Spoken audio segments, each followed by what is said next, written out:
اگر آپ کی اکانومی صحیح نہیں ہے تو آپ اپنے آپ کو سیکیور دیر تک کر ہی نہیں سکتے. اگر آپ کی اکانومی کی یہ حالات ہے کہ ہر تھوڑی دیر کے بعد آپ کو IMF کے پاس جانا پڑتا ہے تو اس کا مطلب آپ کی سیکیورٹی متاثر ہوگی. پرویز خٹک صاحب نے جو عمران خان کے سامنے کھڑے ہوئے ہیں کیا کسی کے اشارے پر کی ہے؟ پرویز خٹک صاحب کو فون آ گیا. پرویز خٹک صاحب کو فون آ گیا.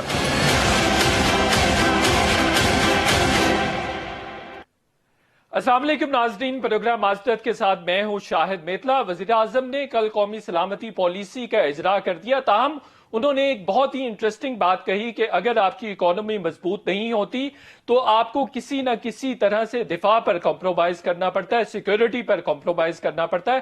یہ بہت بڑی بات ہے جو انہوں نے کہی ہے. دوسرا، حکومت نے منی بجٹ تو پاس کروا لیے. 168 نمبر تھے حکومت کے پاس، جبکہ اپوزیشن کے پاس 150 نمبر سے. جب وزیر اعظم بنے تھے تب انہوں نے 178 نمبرز حاصل کیے تھے، ووٹ حاصل کیے تھے. تو یہ بھی کہا جا سکتا ہے کہ اب حکومت کے پاس اس طرح سے سادہ اکثریت موجود نہیں ہے. پھر انہوں نے یہ بھی کہا ہے کہ کچھ سخت ڈیسیژنز بھی کرنے پڑتے ہیں جس کی وجہ سے عوام پر بوجھ ڈالنا پڑتا ہے، اس پر بھی بات کریں گے. اور دوسرا، اسٹیٹ بینک کی خود مختاری کے حوالے سے بہت بات ہو رہی ہے.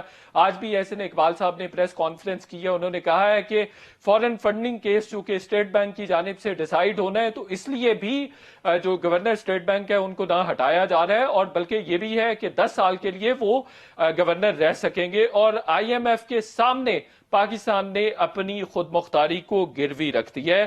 اور دوسری جانب پہ شاہد خاقان عباسی صاحب علاج کر رہے ہیں کہ ابھی بھی بہت سارے اراکین PTI کو اور جو اتحادی تھے ان کو فون کالز آئی ہیں، چونکہ وہ منی بجٹ پر ووٹ نہیں دینا چاہتے تھے لیکن ان کو مجبوراً ووٹ دینے پڑے ہیں.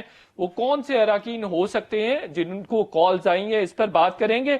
پرویز خٹک کے حوالے سے خاصی ایک طرح سے کانٹروورسی جنریٹ ہوئی کہ انہوں نے جو پارلیمانی پارٹی کا اجلاس تھا اس میں وزیر اعظم کے ساتھ تلخ جملوں کا تبادلہ ہوا، اس پر بھی بات کی جائے گی. اور اگر سادہ اکثریت نہیں رہی ہے حکومت کے پاس تو تحریک عدم اعتماد بھی آ سکتی ہے. اور یہ بھی رپورٹس آ رہی ہیں کہ پیپلز پارٹی اور PDM کا لانگ مارچ اکٹھا ہوگا جس کے نتیجے میں حکومت پر بہت زیادہ دباؤ ایگزیجریٹ ہو سکتا ہے، بہت زیادہ دباؤ آ سکتا ہے. اور وزیر اعظم جو پرویز خٹک کے ساتھ جو مکالمہ ہوا ہے اس میں بھی دباؤ کا شکار نظر آئے ہیں. ان تمام ایشوز پر بات کریں گے. آج ہمارے ساتھ بہت ہی سیزنڈ پولیٹیشین موجود ہے. علی محمد خان صاحب، آپ کا تعلق پاکستان تحریک انصاف سے ہے اور وزیر مملکت برائے پارلیمانی امور ہے. علی محمد خان صاحب، آپ کے وقت کا بہت شکریہ. سب سے پہلے یہ بتائیے گا کہ کون سی سیکیورٹی پر ہمیں IMF کے جواب میں یا IMF کے سامنے کون سی سیکیورٹی ایسی ہے جو سرنڈر کرنی پڑی ہے؟ بسم اللہ الرحمن الرحیم. اللہم صلی وسلم وبارک علی سیدنا محمد. بہت شکریہ شاہد صاحب. نائس سوٹ بائی دا وے، بڑا اچھا آپ نے بلو کلر پہنا ہوا ہے، حالانکہ تھوڑا اس موسم میں ٹھنڈا لگ رہا ہے، لیکن ہوپ یو آر پراپرلی وارمڈ جو بھی آپ کا کمرہ ہے. دیکھیں کون سی سیکیورٹی کمپرومائز ہوئی ہے؟ کوئی سیکیورٹی کمپرومائز نہیں ہوئی. کل کا جو نیشنل سیکیورٹی کا جو اوکیزن تھا، جو پالیسی ہم نے اناگوریٹ کی ہے، اس میں میں بھی اتفاق سے ادھر ہی تھا. تو خیر مجھے تو پھر جانا پڑا قومی اسمبلی کے اجلاس کے لیے. وزیر اعظم صاحب نے جو بات کی ہے وہ اس تناظر میں کی ہے کہ اگر آپ اکنامکلی مضبوط نہیں ہوتے تو پھر آپ کو نیشنل سیکیورٹی کے حوالے سے تھریٹس ہوتے ہیں. انہوں نے ایک جنرل بات کی ہے جو کسی بھی ملک پہ لاگو ہو سکتی ہے. جہاں تک پاکستان کا تعلق ہے، نہ ہی ہماری اکانومی اس خدا نخواستہ سچویشن میں ہے جہاں ہماری ملک کی سینکٹیٹی کمپرومائز ہو یا ہماری نیشنل سیکیورٹی کمپرومائز ہو. اور ہماری نیشنل سیکیورٹی تو ایسی ہے کہ اس کے لیے تو آخری پاکستانی تک ہم سب کھڑے ہیں، تو اس کا تو سوال ہی پیدا نہیں ہوتا. انہوں نے ایک جنرل بات کی ہے کسی بھی ملک کے تناظر میں کہ اگر اس کی اکانومی مضبوط نہیں ہوتی تو اس کا لا محالہ اثر جو ہے اس کی سیکیورٹی پہ بھی پڑنے کا احتمال ہے. لیکن یہ بات تو اعتراف کیا گیا وزیر اعظم کی جانب سے کہ عوام پر بوجھ ڈلتا ہے جب IMF کی شرائط پوری کرتے ہیں یا مانتے ہیں، تو اس کا مطلب آپ نے کمپرومائز تو کیا ہے. کمپرومائز آپ اس کو اس سیس میں کہہ سکتے ہیں. نیشنل سیکیورٹی کی تو بات اس سے ایک طرف رکھتے ہیں، اس کا تو سوال ہی پیدا نہیں ہوتا. وہ تو ہم اپنے ملک کی، اور اپنی نیشنل سیکیورٹی کیا ہے، وہ اپنے ملک کی سیکیورٹی ہے، وہ تو ہم اپنے سر کی قیمت پہ کریں گے، اور صرف حکومت نہیں، آپ اور میں ہم سب کریں گے. لیکن جب آپ ایک IMF پروگرام میں جاتے ہیں تو اکنامک پالیسیز کے حوالے سے میں یہ کہوں گا کہ آپ کو ان کے پروگرام کے مطابق اپنی اکنامک پالیسیز ڈیوائز کرنی پڑتی ہیں، کیونکہ وہ آپ جب بھی کسی بھی جو آئی ایم ایف کا پروگرام کسی بھی ملک کو دیا جاتا ہے تو وہ پھر اسٹرانگ فسکل ڈسپلن ضرور وہ مینٹین رکھنے کی تمنا کرتے ہیں، اور ابھی بھی آپ دیکھ رہے ہوں گے کہ اسٹرانگ فسکل ڈسپلن جو ہے وہ لاگو کیا گیا ہے. کچھ سخت معاشی فیصلے بھی کیے گئے ہیں جو مستقبل کے لیے پاکستان کے لیے مفید بھی ہو سکتے ہیں اور انشاءاللہ ہوں گے کہ اگر ان کو آگے بھی اسی طرح چلایا جائے. جیسے فار ایگزامپل ایک ایگزامپل میں آپ کو دے دیتا ہوں، آئی ایم ایف پروگرام میں جانے سے پہلے ہی ہم اپنا ایک کوشش ڈیسیجن جو ہے وہ لے چکے تھے، اور وہ ڈیسیجن یہ تھا کہ ہم نے پاکستان کی معیشت کو برقرار رکھنے کے لیے، روپے ڈالر کی پیرٹی کو قائم رکھنے کے لیے ہم نے اسٹیٹ بینک آف پاکستان سے 1 روپے بھی ادھار نہیں لینا، ڈالر ہم نے ادھار نہیں لینے، ہم نے روپے ادھار نہیں لینا، ہم نے اسٹیٹ بینک کی بوروئنگ کے بغیر اپنے روپے کو مینٹین رکھنا ہے. اچھا اس پہ لیکن اس سے کاسٹ آف ڈیٹ بہت زیادہ بڑھ جائے گی سر. علی محمد خان صاحب، اور اسی کی طرف اپوزیشن بھی اشارہ کر رہی ہے کہ ہم نے اپنی آٹونومی سرنڈر کر دی ہے اسٹیٹ بینک کے سامنے، آئی ایم ایف کے سامنے، چونکہ ہم اسٹیٹ بینک کو پوچھ نہیں حکومت سکے گی. اور پھر فورن فنڈنگ کے حوالے سے بھی بات کی جا رہی ہے، چونکہ فورن فنڈنگ کے حوالے سے تمام اکاؤنٹس کی ڈیٹیلز جو ہیں وہ اسٹیٹ بینک نے دینی ہے، اس لیے ہم نے گورنر اسٹیٹ بینک کو انٹیکٹ رکھا ہے. نہیں، یہ تو اسٹیٹ آرگنز ہیں، کوئی پولیٹیکل پارٹی اپنے مقصد کے لیے اس کو کیسے وہ کر سکتی ہے. اصل میں مسلم لیگ نون کی ہمیشہ سے مینٹالٹی یہ رہی ہے کہ انہوں نے اسٹیٹ کے اداروں کو اپنے مقصد کے لیے مولڈ کرنے کے لیے اس میں ایسے شخصیات ضرور بٹھانے کی کوشش کی. کبھی ان کو کامیابی ملی، کبھی اللہ کے کرم سے وہ ناکام ہوئے، لیکن انہوں نے کیا ہے یہ ہمیشہ یہ کوشش کرتے رہے ہیں کہ اسٹیٹ کے جو بڑے ادارے ہیں وہ ان کے تابع ہوں. ہم نے ایسی کوئی کوشش نہیں کی، بلکہ ہم ان کو آٹونومی اور انڈیپینڈنس دینے کی طرف لے کے گئے ہیں. 2 باتیں اس میں آتی ہیں. دیکھیں، جب آپ اسٹیٹ بینک سے بورنگ کرتے ہیں اس کا نقصان کیا ہوتا ہے. ایک بڑے سیزن پولیٹیشین نے قومی اسمبلی کے فلور پہ پرسوں جو ہے اس کی ڈیبیٹ کے دوران، مسلم لیگ نون سے ان کا تعلق ہے، انہوں نے بڑا ایک بچکانہ سی پوائنٹ ریز کی کہ اگر آپ نے اسٹیٹ بینک آف پاکستان سے بورنگ نہیں کی تو ہمیں کتنے نفلوں کا ثواب ہے. تو یہ بڑی بچکانہ بات تھی جس کا پھر محترم وزیر خزانہ کے پاس میں بھی گیا کہ اس کا جواب ہونا چاہیے. ان کا بالکل میں نے نوٹ کیا اور جواب پھر اس کا آیا بھی. وہ یہ دیکھیں سمپل سی بات ہے، جس کی تھوڑی بھی اکانومی کی سمجھ بوجھ ہے اس کو یہ پتا ہے کہ اسٹیٹ بینک سے بورنگ کا مطلب ہے مزید نوٹ چھاپنا. بالکل ٹھیک ہے، کیونکہ آپ تو اس سے انفلیشن بڑھتی ہے. بالکل ٹھیک ہے، جب آپ مزید نوٹ چھاپیں گے اس سے انفلیشن بڑھتی ہے. آپ کی اجازت سے آگے بڑھنا چاہوں گا، کافی 2-3 بڑے امپورٹنٹ ٹاپکس ادروائز مس ہو جائیں گے لائیو شو میں. اچھا خان صاحب، مجھے یہ بتائیے کہ منی بجٹ کے حوالے سے اپوزیشن لیج کر رہی ہے کہ فون کالز آئی ہیں آپ کے اراکین کو بھی، آپ کے اتحادیوں کو بھی، ورنہ وہ انٹرسٹڈ نہیں تھے کہ ووٹ کرتے. پہلے تو میں تصحیح کر دوں، it was not a money budget, it was a finance amendment بل. جو آپ کا بجٹ ہوتا ہے وہ ایک بڑے ہیوج اماؤنٹ ہوتی ہے اس کی. یہ میکسیمم 343 بلین 343 ارب کا یہ امینڈمنٹ بل تھا، جس میں سے پریکٹیکلی اسپیکنگ عوام پہ صرف 2 ارب کا. میں صرف اس لیے یوز کر رہا ہوں کہ اگر آپ اوور آل دیکھیں تو اس میں سے 59 یعنی 59 ارب جو ہے وہ امپورٹڈ ان کموڈیٹیز پہ ہیں جو ایلیٹ کے لیے یوز ہوتا ہے. باقی کا جتنا ہے وہ ریفنڈ ہو جائے گا. تو اس کو آپ منی بجٹ جو ہے وہ کسی بھی صورت میں آپ اس کو نہیں کہہ سکتے. فون کالز آئیں اتحادیوں کو، آپ کے اپنے اراکین کو؟ دیکھیں، آپ کو میرا پتا ہے اگر آئی بھی ہوتی تو میں یہ کوئی ایسی باتیں نہیں ہوتی جو آپ اس کو کرتے ہیں، لیکن میرے نالج میں ایسا کچھ نہیں ہے کہ کوئی پرسنلی جس کو آئی ہیں جا کے اس سے پوچھیں. یہ بچوں والی باتیں ہیں، فلانا ہو گیا، ڈمکانا ہو گیا. اور ایک اور بھی چیز ہے، یہ پتہ نہیں شاہد صاحب نے شاید بات کی ہے، شاہد خان صاحب نے، جی اللہ ان کو ہدایت دے، سابق وزیر اعظم ہے، اور سابق وزیر اعظم سے میں اس سے زیادہ ذمہ دار بیان کی توقع رکھتا ہوں.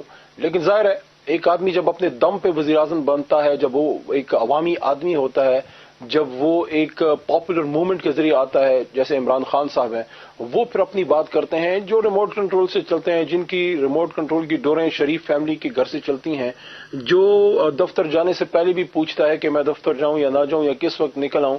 تو یہ اس طرح کے جو ریموٹ کنٹرول کے لوگ ہیں وہ ایسی باتیں کرتے ہیں. اس سے زیادہ غیر ذمہ داری بھی وہ کر سکتے ہیں.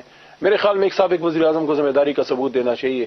دس از ناٹ سم تھنگ کہ جس پہ بچوں والی باتیں وہ کریں اور جس نہ ان کے پاس کوئی ثبوت ہے نہ کسی کی جگہ پروف کا, ویسی سنسیشنلزم ہے, پتہ نہیں کیا ہو گیا ان کو. یہی تو وجہ ہے کہ وہ ان کو اپنے آبائی علاقے کی جگہ لاہور سے منتخب کروانا پڑا شریف ہاؤس آف شریف کو.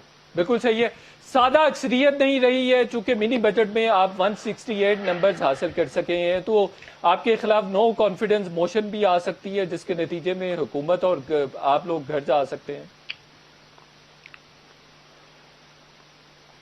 لے آئیں, ہم نے روکا ہے, لے آئیں نا نو کانفیڈنس موشن. اللہ کے کرم سے ہم ادھر ہی ہیں. اور ایک اور بھی چیز میں بتا دوں, یہ ایک ڈیلیبریٹ موو ہے پاکستان تحریک انصاف کی طرف سے. یہ ایک کاشس موومنٹ ہے, ایک ذہن کے مطابق ایک موومنٹ ہے پاکستان کی ریوائول کے لیے, جو کل عمران خان صاحب نے بات بھی کی ہے کہ سول آف پاکستان, جو پاکستان کی روح ہے اس کو بحال کرنے کے لیے ہماری یہ موومنٹ ہے. ہم جانے کہیں نہیں لگے, ہم ادھر ہی ہیں, حکومت میں ہیں. اگلی باری بھی ہو سکتا ہے اللہ عمران خان صاحب کو دوبارہ دے, نہ بھی ہو, ہم ادھر ہی ہیں. یہ میں بتا دوں, یہ وہ پاکستان اب کبھی نہیں بنے گا جس کی تمنا یہ لوگ کیے بیٹھے ہیں. سندھ تمہارا, پنجاب میرا, بلوچستان پختونخوا دونوں نیشنلسٹ کو دے دو, آؤ مل کے کھائیں گے آدھا آدھا, کچھ تمہارا کچھ میرا, وہ کہانی ختم ہے. ہم حکومت میں ہیں, احتیاط سے کام لے رہے ہیں کیونکہ ہم نے اس ملک کو چلانا ہے. ہمیں جو بہت سی چیزیں ورثے میں ظلم اور اقربا پروری اور کرپشن اور تباہال معیشت ملی ہے, اس کی وجہ سے ہم آگے چل رہے ہیں. ظاہر ہے اسٹیٹ میں آ کے آپ کو اسٹیٹ کرافٹ میں احتیاط سے کام کرنا ہوتا ہے.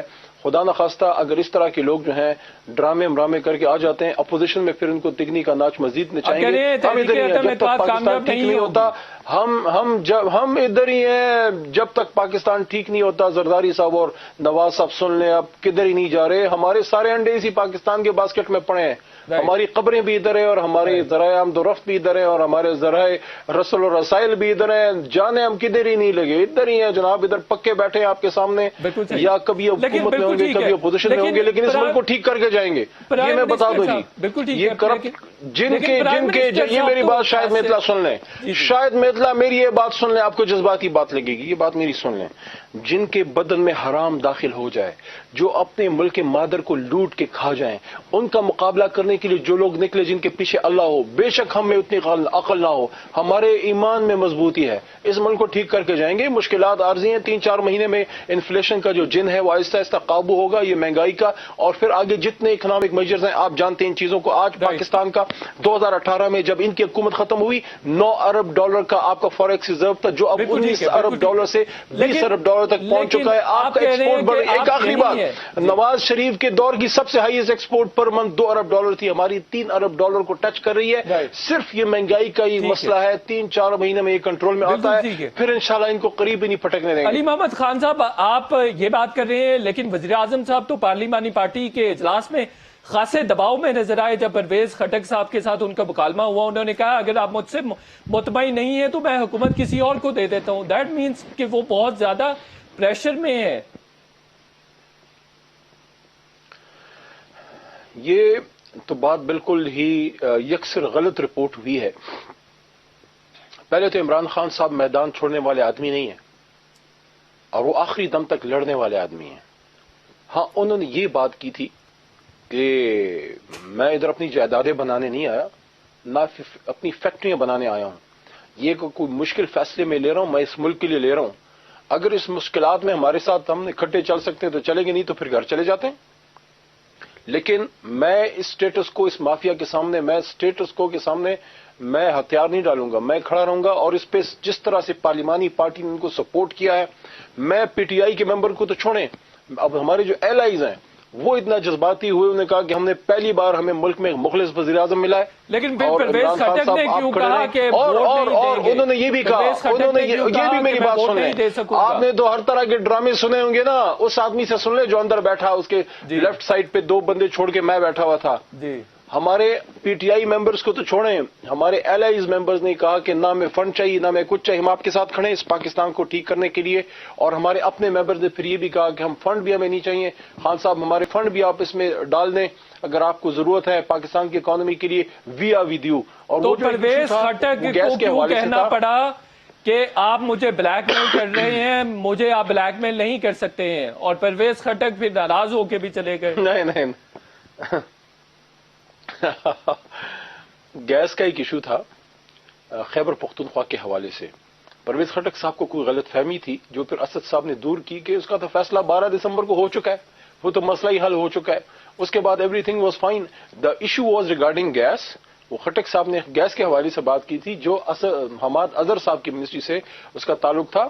وہ خان صاحب سے تو متعلق ہی نہیں تھا. خان صاحب سے ان کی کوئی انبن نہیں ہوئی نہ. وہ جو ہے یہ جس طرح کا ایک سین کریٹ کیا گیا نا یار, لوگوں کو کچھ نہ کچھ تو کرنا ہوتا ہے. شام کو انہوں نے اپنی دکان چلانی ہوتی ہے, کسی نے بھی پرویز خٹک صاحب نے تائید کی ہے, کسی نے چینل میں رنگ بھرنا ہے. انہوں نے کہا ہے کہ پارٹی میں 100 طرح کی باتیں ہو جاتی ہیں, وہ تو تصدیق اور تائید کر رہے ہیں. آپ کہہ رہے ہیں رنگ بھر رہا ہے میڈیا. تو ہو جاتی ہے نا یہ اس طرح کی باتیں ہو جاتی ہیں. پارلیمنٹری پارٹی میں بیٹھ کے تو ہوئی ہے نا, پھر مان جائے نا, اعتراف کر لیجئے ہوئی ہے بات. لیکن جس طرح سے رپورٹ ہوئے اس طرح سے نہیں ہوئی کہ خان صاحب نے کہہ دیا کہ میں بلیک میل نہیں ہوں گا, خٹک صاحب باہر چلے گئے, ایسا کچھ نہیں. باہر گئے تھے, واپس آ کے نے بتایا کہ میں سگریٹ پینے گیا تھا, خود بتایا انہوں نے. بالکل ٹھیک ہو گیا. علی محمد خان صاحب آپ کے وقت کا بہت بہت شکریہ. اگلے سیگمنٹ کی طرف بڑھیں گے اور پیپلز پارٹی کے لانگ مارچ پر بات کریں گے. چھوٹا سا بریک لیتے ہیں.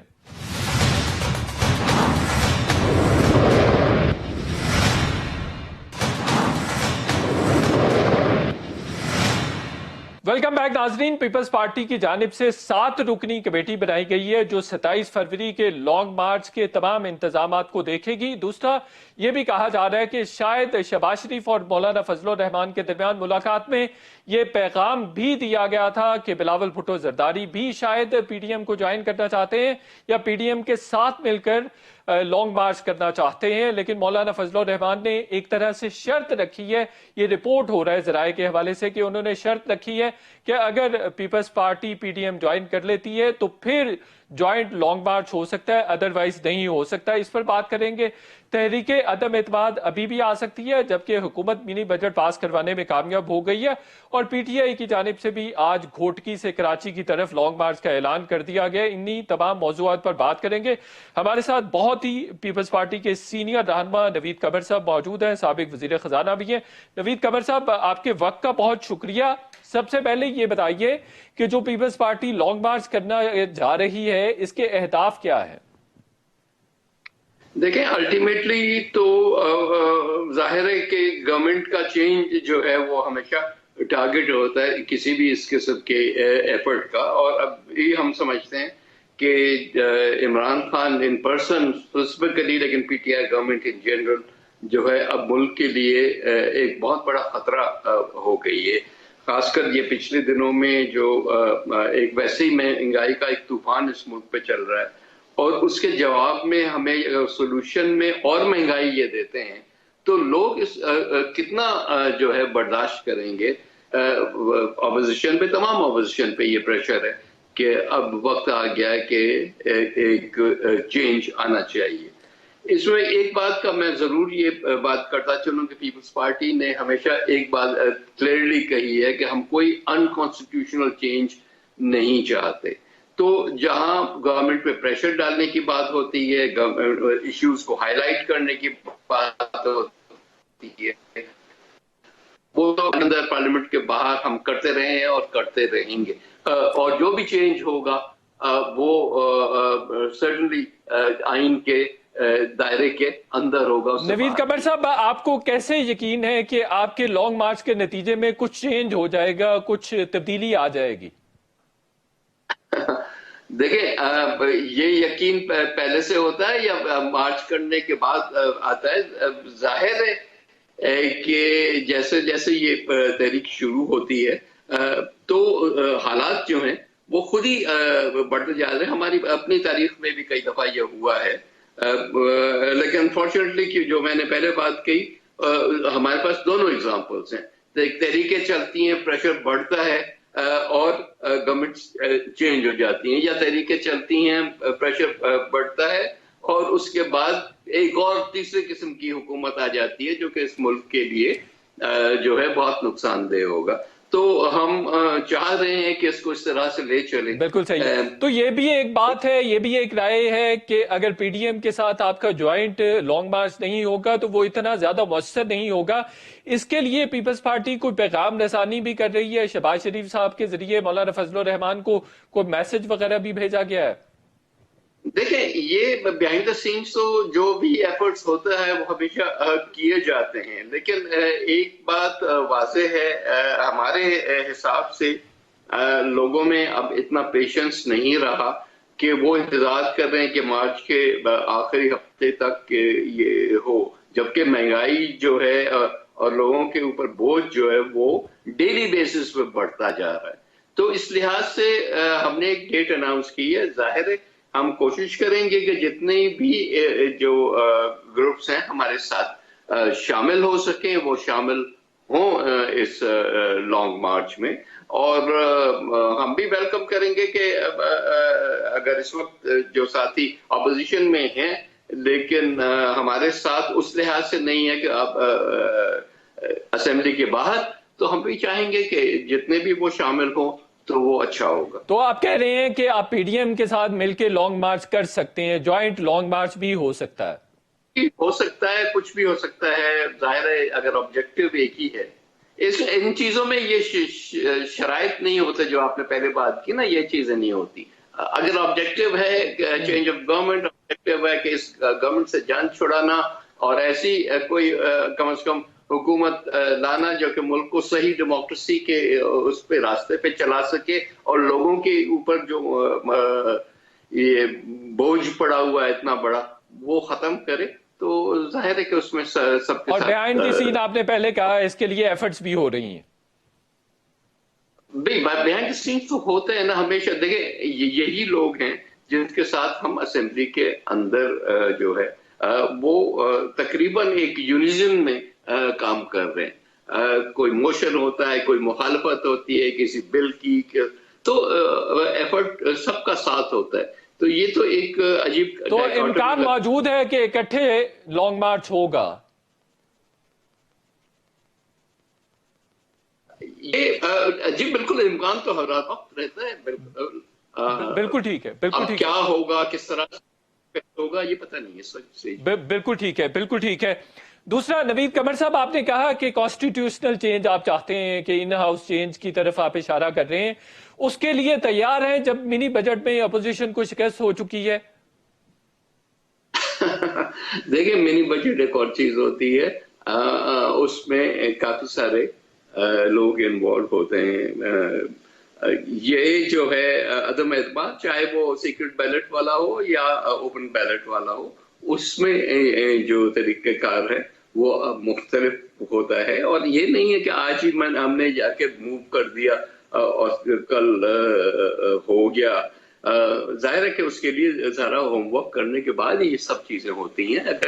باہر لوگوں کا پریشر ہے اور اندر آپ دیکھ رہے ہیں کہ حکومتی جو وہ خود جو ہے اس وقت زیادہ خوش نظر نہیں آ رہے۔ تو یہ تھوڑا سا سمجھائیے نوید قمر صاحب کہ یہ نمبر آپ 150 سے 172 یا 3 کا کیسے حاصل کر سکیں گے؟ آپ کے 150 نمبرز تھے اور حکومت کے 168 نمبرز تھے، تو آپ کس طرح سے جو سپورٹ منی بجٹ میں نہیں حاصل کر سکے وہ تحریک عدم اعتماد میں کیسے حاصل کر سکیں گے؟ میں اس سوال کا جواب دے چکا ہوں کہ بجٹ میں بہت سارے لوگوں کے انٹرسٹ ہوتے ہیں اور اس لحاظ سے ظاہر ایفرٹس بھی ہوتے ہیں۔ جب انڈیویجولز کی بات ہوتی ہے تو اس پہ وہ والے انٹرسٹ جو ہے وہ اتنے آگے نہیں ہوتے، اور یہ بھی نہیں ابھی فی الحال ایز اے اوپننگ وہ ہم اگر نیشنل اسمبلی میں اسپیکر یا سینٹ میں چیئرمین کے خلاف ہم موو کریں گے تو وہ تو ویسے بھی سیکرٹ بیلٹ ہوتا ہے، جہاں کبھی کبھی ہمیں سرپرائزز ملتے ہیں ریزلٹ میں، تو کبھی کبھی حکومت کو بھی سرپرائزز ملتے ہیں ریزلٹس میں، تو be ready for anything نا۔ تو کتنے ناراض اراکین پی ٹی آئی سے جن کا تعلق ہے وہ پیپلز پارٹی کے ساتھ رابطے میں؟ دیکھیں بات یہ نہیں ہے کہ نمبرز اگر آپ کہیں کہ میں فلاں کا نام لوں آج فلاں کا، یہ تو نہیں ہوگا نا، یہ تو مومنٹم بنتا ہے، اس میں یہ ساری چیزیں ہوتی ہیں۔ کچھ ایسے ہیں جن کی باتیں آپ نے سنی ہیں پچھلے 2 3 4 5 دنوں سے، کچھ ایسے لوگ ہیں جو کہ ظاہر ہے کہ جب بیٹھتے ہیں بینچز پہ بیٹھتے ہیں اکراس وہ اسمبلی کے اندر بھی اور ایون آؤٹ سائڈ جب یہ سارے کلیگس ہوتے ہیں ان سے تو انٹریکشن ہوتا ہے، وہ آخری دن پہ کون جاتا ہے وہ تو پھر وقت کے ساتھ پتہ چلتا ہے۔ بالکل ٹھیک ہے، آخری سوال ہے، پی ٹی آئی نے گھوٹکی سے کراچی تک لانگ مارچ کا اعلان کیا ہے، یعنی کہ آپ کے مقابلے میں لانگ مارچ کا اعلان کیا ہے، کیسے ٹریٹ کریں گے، کیا لاہے عمل اختیار کریں گے؟ دیکھیں پہلی چیز تو یہ کہ یہ بہت ہی ایک میں کہوں گا کہ خطرہ موڑ لینے والی بات ہے کہ وہ لانگ مارچ کرے ہمارے سر آنکھوں پہ جب چاہیں کریں، لیکن اگر مقصد لانگ مارچ کا یہ ہے کہ سیدھا پیپلز پارٹی کی جو مارچ ہے اس سے کنفرنٹیشن ہو، لڑائی جھگڑا ہو، ظاہر ہے کہ اس میں پھر کوئی حکومت، کوئی باشعور حکومت تو کم از کم اس قسم کا جھگڑا مولنا نہیں چاہے گی، کیونکہ اس کے جو نتائج ہوں گے وہ بہت خطرناک ہوں گے۔ بہت شکریہ نوید قمر صاحب آپ کے وقت کا۔ پروگرام کے اگلے سیگمنٹ کی طرف بڑھیں گے اور پہلی پاکستان کی قومی سلامتی پالیسی کے حوالے سے بات کریں گے۔ پہلی دفعہ معاشی پالیسی کو انسانی اور روایتی سیکیورٹی کے ساتھ جوڑا گیا ہے، ایک بریک کے بعد اس پر بات کریں گے۔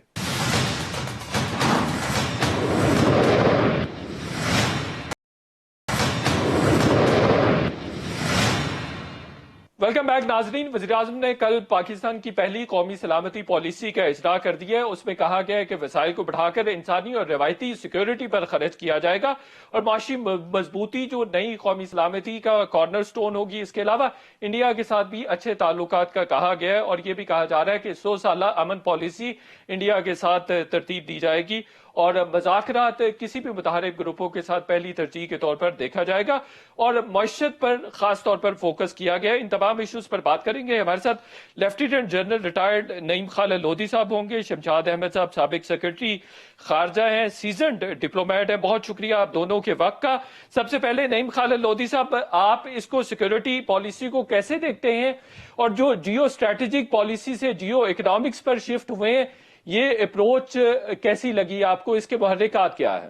پہلے یہ بات میں بالکل کلیئر کر دوں کہ ایسا نہیں ہے خدا نہ خواستہ کہ پاکستان کی پہلے کوئی پالیسی تھی ہی نہیں اور یہ ہوا میں سب کچھ چل رہا تھا، ایسا نہیں تھا۔ ڈیفنس پالیسی موجود تھی، فارن پالیسی موجود تھی، اکنامک پالیسی موجود تھی، البتہ ایک اوور آرچنگ پالیسی ٹاپ کے اوپر جو سب کو ایک گائیڈ لائن دے، وہ پہلے زبانی تھی، ایک انڈرسٹینڈنگ کے تحت تھی، اب اس کو ریٹن فارم میں، پراپر فارم میں جو ہے نا وہ شکل دے دی گئی ہے۔ یہ بات سمجھنا بہت ضروری ہے۔ اور یہ جو ایپیکس پالیسی ہوتی ہے یہ قسم کا امبریلا ہوتا ہے، یہ ڈیٹیل نہیں دیتی باقی پالیسیز کی، یہ صرف ان کو ایک گائیڈ لائن اور ڈائریکشن دیتی ہے۔ آگے پالیسی جو ہیں وہ تفصیل کے ساتھ مختلف جو وزارتیں ہیں وہ بناتی ہیں۔ یہ بات کہنے کے بعد وہ جو آپ نے بات کہی ہے، دیکھیے میں تو ہمیشہ سے یہ کہتا آ رہا ہوں کہ جیو اکنامکس کبھی بھی بیک برنر پہ نہیں رہی کسی بھی ملک کا، بلکہ انڈیویجول لیول پہ، کسی انسٹیٹیوشن لیول پہ، ہر جگہ پر یہ اکنامک جو ہوتی ہے یہ بڑی اہم ہوتی ہے۔ جب سے انسان نے ہوش سنبھالا ہے یہ اکانومی ہی کو پرسو کر رہا ہے اور وسائل ہی کے پیچھے پڑا ہوا ہے، وسائل کے اوپر قبضہ کرنا، وسائل کو اپنے لیے استعمال کرنا، وسائل کو ڈیولپ کرنا، دس آل اکنامکس، ٹریڈ کرنا، یہ سب کچھ۔ لیکن آپ مجھے یہ بتائیے کہ اگر آپ کے ملکوں کے ساتھ تعلقات اچھے نہ ہوں، مثال کے طور پہ وچ از جیو پالیٹکس، تو آپ کی اکانومی کیسے آگے بڑھے گی؟ یا یہ کہ جو آپ کی جیو اسٹریٹجک پوزیشن ہے اگر آپ اس کو لیوریج نہ کریں، اس کو صحیح طریقے سے فائدہ نہ پہنچنے دیں لوگوں کو یا اپنے آپ کو، تو پھر آپ کی اکانومی کا کیا بنے گا؟ تو ایسی کوئی بات نہیں ہے کہ یہ کوئی پہلی دفعہ ایسا ہوا ہے کہ اکانومی ایک دم فرنٹ لائن پر ہوگی اور باقی چیزیں پیچھے ہوگی۔ پیچھے کچھ بھی نہیں ہو سکتا، ساتھ کے ساتھ چلے گا۔ Geo politics, geo economy, geo strategy ایک رسی کے مختلف سٹرینڈ ہیں جو کہ آپس میں گندے ہوئے ہیں اور ان سب کو آگے چلنا پڑے گا۔ یہ الگ بات ہے کہ پہلے اگر کسی کے اوپر توجہ کم تھی تو توجہ زیادہ کرنے کی ضرورت ہے یا اس کو بیلنس کرنے کی ضرورت ہے۔ اس لحاظ سے یہ پالیسی جو ہے نا یہ لے ڈاؤن ضرور کرتی ہے کہ اس کو بیلنس کرنے کی ضرورت ہے۔ جی رائٹ، شمشاد احمد صاحب، اس پالیسی کے تحت یہ بھی ایک طرح سے ارادہ ظاہر کیا گیا کہ انڈیا کے ساتھ ہم نارملائزیشن کی طرف جائیں گے، تو کیا یہ اپروچ پاکستان کی صحیح ہے کہ 100 سالہ امن پالیسی کا اجرا کر دیا گیا ہے؟ میں اس پہ ہنسی سکتا ہوں، اس طرح کبھی ٹائمنگ نہیں ڈٹرمن کی جاتی فارن پالیسی کے حوالے سے، اور ٹھیک ہے اس سے جو چیز ڈکلیئر کی گئی ہے اس میں کئی چیزیں ایسی ہیں جو حکومتی پوائنٹ آف ویو کو آگے بڑھانے کے لیے ضروری ہے کہ اس قسم کے اشارے دیے جائیں، لیکن بدقسمتی یہ ہے کہ عوامی سطح پر ابھی تک جو فارن پالیسی ہے اس کا جو کنسیپچل سچویشن ہوتی ہے اس کا ادراک نہیں ہے۔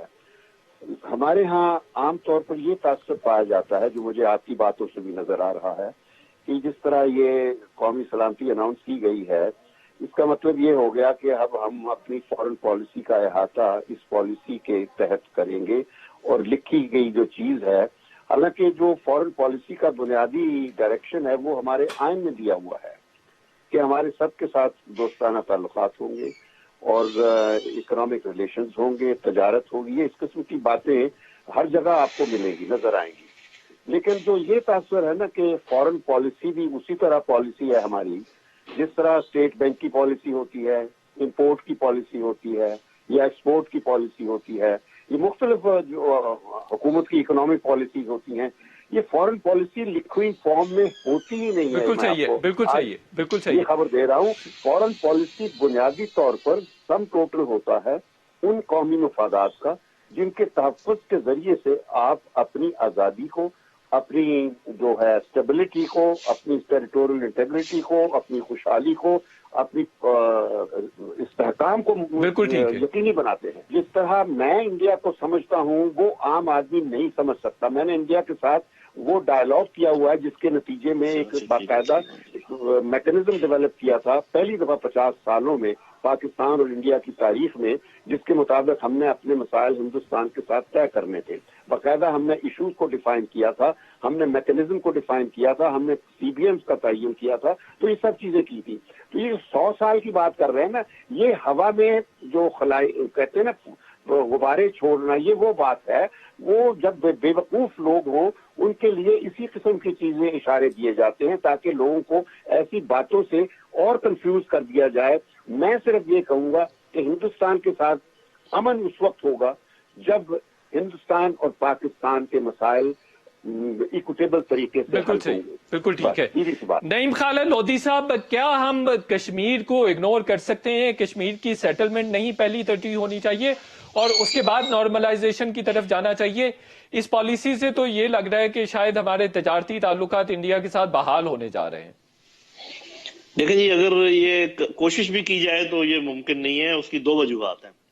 پہلی بات یہ ہے کہ آپ کے کانسٹیٹیوشن میں لکھا ہوا ہے کہ resolution of Kashmir issue according to the UN resolution, تو ایک تو یہ بات ہے، اور کانسٹیٹیوشن ہر چیز سے اوپر ہے، کوئی بھی پالیسی کانسٹیٹیوشن کے ماورا نہیں ہے۔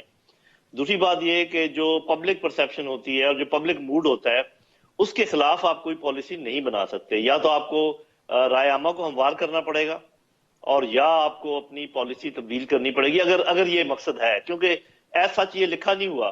یہ تو ہے اس میں کہ ہم جو ہے نا تجارت کو آگے بڑھانے کی کوشش کریں گے، امن کی بات کریں گے، اور یہ جو آپ نے 100 سال کی بات کی، یہ جو 60 صفحے ایشو ہوئے ہیں ان کے اندر کہیں میں نے لکھا ہوا پڑھا نہیں، اگر آپ نے پڑھا نہیں، یہ رپورٹ ہو رہا ہے نعیم خالد لودھی صاحب، یہ رپورٹ ہو رہا ہے۔ جی میں بتا رہا ہوں، یہ رپورٹ ہو رہا ہے انڈین چینل سے۔ نہیں ایسا نہیں ہے، ہمارے جرنلسٹ نے بھی کیا ہے، ہمارے بہت نامی گرامی جو جرنلسٹ ہیں، جو بڑے سیزنڈ جرنلسٹ ہیں، ان کی جانب سے یہ رپورٹ ہوا ہے۔ جن آفیشلز نے یہ ڈاکومنٹ تیار کی ہے ان سے گفتگو کے بعد ان کو کوٹ کر کے انہوں نے یہ خبر دی ہے۔ اچھا، ہو سکتا ہے انہوں نے پھر بات چیت میں یہ بات کی، تو یہ تو بڑی عجیب بات ہے نا۔ دیکھیں بات یہ ہے کہ اس کا یہ مطلب ہے کہ جیسے جنگ جو ہے یہ ہمارا پریروگیٹو ہے اور ہم نے اس کو ہمیشہ شروع کیا اور آئندہ بھی ہمیشہ شروع کریں گے۔ آپ نے یہ نہیں کہ ایک قسم کا اپنے اوپر تہمت لے لیا ہے کہ جی ہم جنگ شروع کرتے تھے اور اب ہم نے فیصلہ کر لیا کہ ہم جنگ نہیں کریں گے۔ ارے بھائی، جنگ تو بڑا ملک ہمیشہ مسلط کرتا ہے، طاقتور مسلط کرتا ہے اور ہمارے پر مسلط ہوتی رہی ہے۔ اور انگریزی کی ایک بڑی کہاوت ہے جو ہم آپس میں استعمال کرتے ہیں اسٹریٹجی میں، you may not be interested in war but war may be interested in you۔ تو آپ کیا کریں گے؟ خیر انہوں نے کہا کہ جی اگر ہم پہ حملہ ہوا تو ہم وہ دفاع کریں گے، سب کچھ کریں گے۔ تو آپ نے بات کشمیر کی ہے اور ساتھ تجارت کی ہے۔ دیکھیں، جب اس طریقے سے ہمارے بہن بھائیوں پر ظلم و ستم ہو رہے ہوں اور آپ اپنی تجارت کی باتیں کریں تو بس پھر اس کا مطلب یہ ہے کہ آپ کو کوئی اخلاقی جو مدد آپ کہتے تھے اس کا بھی ابھی جو ہے وہ ختم ہوتا جا رہا ہے معاملہ۔ آپ اس کا مطلب اخلاقی مدد دینے کو بھی تیار نہیں ہے۔ ویسے تو میں ہمیشہ کہا کرتا ہوں کہ کشمیری پاکستان کی تکمیل کی جنگ لڑ رہے ہیں. یہ تاثر غلط ہے کہ پاکستان کشمیریوں کی حمایت کر رہا ہے. پاکستان کشمیری آپ کی حمایت کر رہے ہیں کیونکہ وہ آپ کے پاکستان کو مکمل کرنا چاہتے ہیں. اور اگر آپ یہ کہہ رہے ہیں کہ جی ہمیں تو وہ وہاں پر جو ریپ ہو رہے ہیں اور وہاں پر جو یہ چینج کر رہے ہیں وہ ڈیموگرافی کو، اور وہاں پر جموں کی انہوں نے سیٹیں بڑھا دی ہیں اور انہوں نے کہا باقی سیٹیں ہم نے آزاد کشمیر کی رکھی ہوئی ہیں، اگر یہ تمام چیزوں کے باوجود آپ کو لگتا ہے کہ آپ ان کے ساتھ تعلقات بڑھا کر اور تجارت کرنا چاہتے ہیں تو آپ کی مرضی ہے. کل کو وہ آزاد کشمیر کی طرف دیکھیں گے، پرسوں وہ آپ کا پانی بند کریں گے. اور یہ دیکھ لیں جو مسلمانوں کے ساتھ کر رہے ہیں، اگر آپ کا یہ خیال ہے کہ آپ کے پیار کرنے سے ادھر سے محبت کے پیغام آئیں گے تو آپ احمقوں کی جنت میں رہتے ہیں. بالکل ٹھیک ہے. شمشاد احمد صاحب، ایک تھاٹ یہ بھی ہے کہ اگر انڈیا کے ساتھ ہمارے تجارتی تعلقات اچھے ہو جائیں گے تو شاید کسی سٹیج پر جا کے مسئلہ کشمیر بھی حل ہو جائے. تو جیسے عرب ممالک بھی چاہ رہے تھے کہ انڈیا کے ساتھ تجارتی تعلقات پاکستان کو اچھے کرنے چاہیے اور اس کے بعد کشمیر کو دیکھا جائے گا، تو ایسا ممکن ہے کیا؟ دیکھیں، یہ کبھی بھی ممکن نہیں تھا. میں آج کو ایک حقیقت بیان کر رہا ہوں کہ 1998 میں کامن ویلتھ کی سمٹ تھی ایڈنبرا میں. وہاں پر انڈیا کے پرائم منسٹر آئے ہوئے تھے. اگرچہ اس وقت کے مقابلے میں آج حالات بہت اور سنگین ہو گئے ہیں، لیکن اس وقت بھی یہ مسئلے تھے. اس وقت پر ایک ناشتے پر صبح صبح دونوں پرائم منسٹرز ملے تھے، اور وہاں پر کیونکہ گجرات بھی پنجاب سے تھے تو وہ پنجابی میں جب ہمارے منسٹروں سے اور پرائم منسٹر سے باتیں شروع ہوئی تو وہ جذبات میں اتنا بہہ گئے تھے کہ وہیں پہ بیٹھے بیٹھے میز پہ فیصلہ کیا کہ اب جاتے ہی ہم دیکھیں جی یہ ڈائلاگ تو شروع ہو گیا ہے، تو ہم اب جاتے ہی اپنی تجارت شروع کر دیں گے، تعلقات نارمل ہو جائیں گے. تو یہ سب جب بڑا یعنی گڈی گڈی ہر چیز ہو چکی تو میں نے پھر مہلت مانگی سب سے. میں نے کہا میں ہوں تو بیوروکریٹ، مگر میں معذرت کر کے بیان کرنا چاہتا ہوں کہ اچھی باتیں ہو گئی ہیں، آپ نے فیصلے کر لیے ان کے، لیکن ذرا ابھی آپ کشمیر پہ بھی ذرا بات کر لیں. تو اس کے بعد جیسے موت کا سناٹا ہو جاتا ہے دونوں سائڈ سے، وہ پڑ گیا تھا اور وہ بات ختم ہو گئی. بہت شکریہ شمشاد احمد صاحب، لیفٹیننٹ جنرل نعیم خالد لودھی صاحب، آپ دونوں کے وقت کا بہت بہت شکریہ. شو کا وقت ختم ہو گیا، انشاءاللہ کل پھر آپ سے ملاقات ہوگی. کل تک کے لیے اجازت، اللہ حافظ.